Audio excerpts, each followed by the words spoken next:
Assalamualaikum and good morning to all Student Council of Institute Pendidikan Guru Temenggung Ibrahim. Today I would like to discuss with you some hot topic about education system in Malaysia. As you know, in the new normal situation caused by COVID-19, the education system in Malaysia has changed. On 23rd January 2021, Sinar Harian has featured issues related to the implementation of teaching and learning at home (PDPR), which is not only challenging for teachers and students but also parents. So today we are going to discuss the issues that arise as well as ways to overcome them. As the Student Council of IPTI, I ask all of you to cooperate and contribute ideas when the discussion season begins.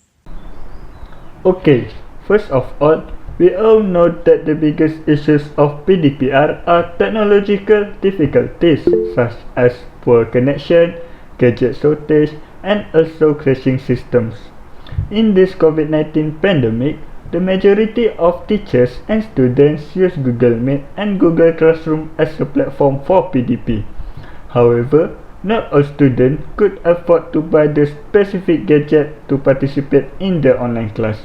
Some of them don't even know how to use gadgets, and some of them come from underprivileged families. Many parents become jobless because of this COVID-19 pandemic. They will have problem participating in the online class and may be left behind by other students in their studies. So, can you give any opinion or possible ways to solve this problem, Zohari? Or Asif, in my opinion, students can upgrade their computer or gadget storage to make it easier for them to download any information provided by the teacher.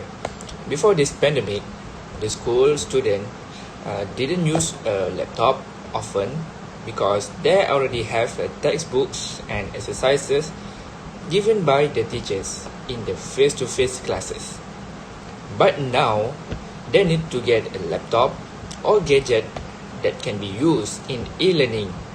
If the student can afford to buy a phone, they can seek help from the government to get it.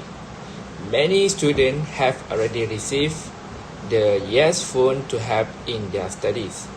Apart from that, teachers can also help their students to solve technological difficulties while achieving teaching and learning objectives by giving them a group assignment. This is because there are some students still don't know and understand well how to use the technology properly.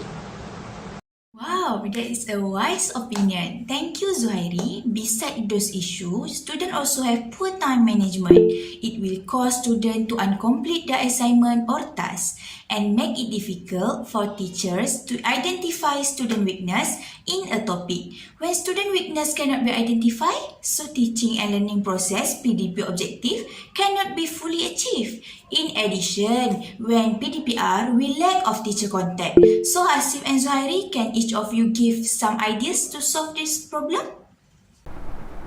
That problem happened because students in the new norm were using the internet and their gadgets to participate in online classes.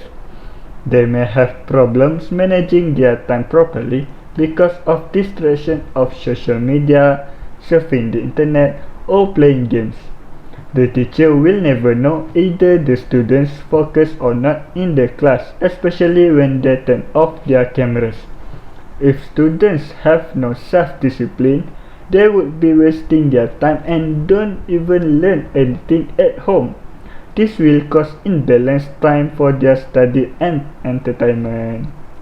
I agree with your opinion, Hasif. In addition, I think students need to make a timetable to plan their schedule to balance their rest and study time. I think this time management method can make them focus more in the class. Students also can take about 5 until 10 minutes to break for every hour of studying. These breaks will allow them to refresh their mind and improve creativity as well as help them to maintain their attention in the class. So Asif refers to your idea. Did you have any supporting evidence to clarify your argument about the time management issues?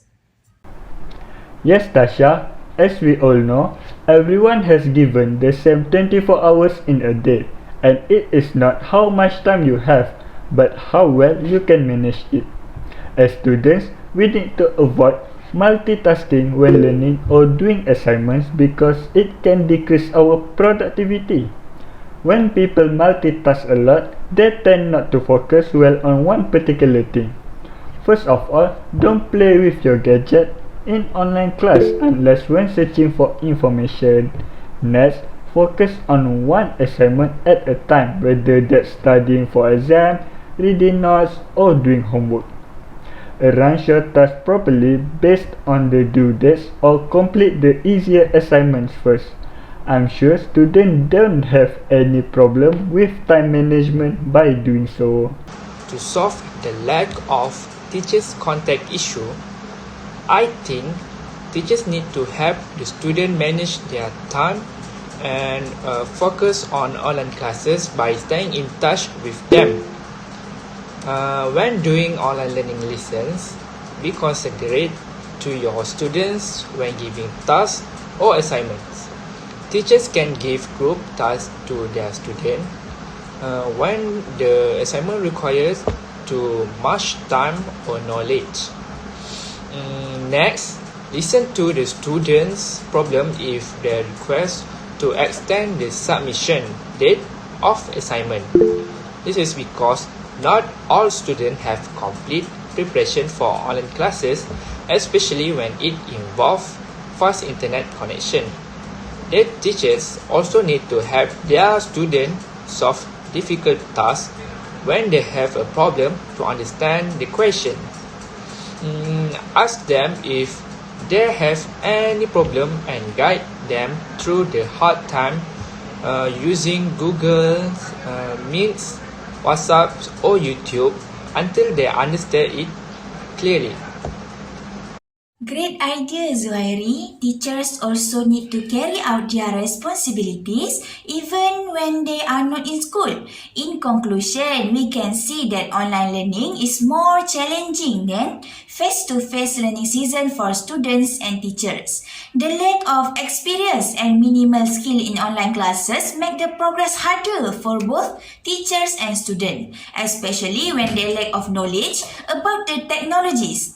The key to success in this e-learning situation is self-discipline, proper time management, teamwork in dealing with technological difficulties, and staying in touch with the teachers and friends. Teachers and students need to cooperate to make this online lesson work successfully.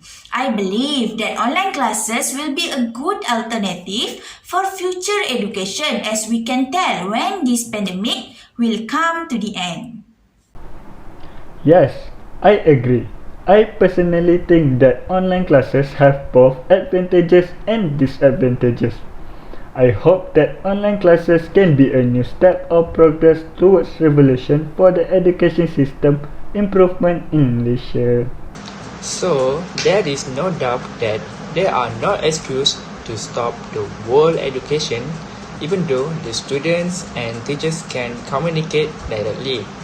Let's just hope that the world educational system will be keep improving so every student can continue their study even if other challenges will come in the future.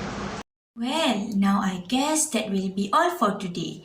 If no one has anything else to add, then I think we will wrap this up. I want to thank you to all of you for taking time out of your busy schedule to be here today. Thank you for your great ideas and opinions. Thank you everyone. Bye.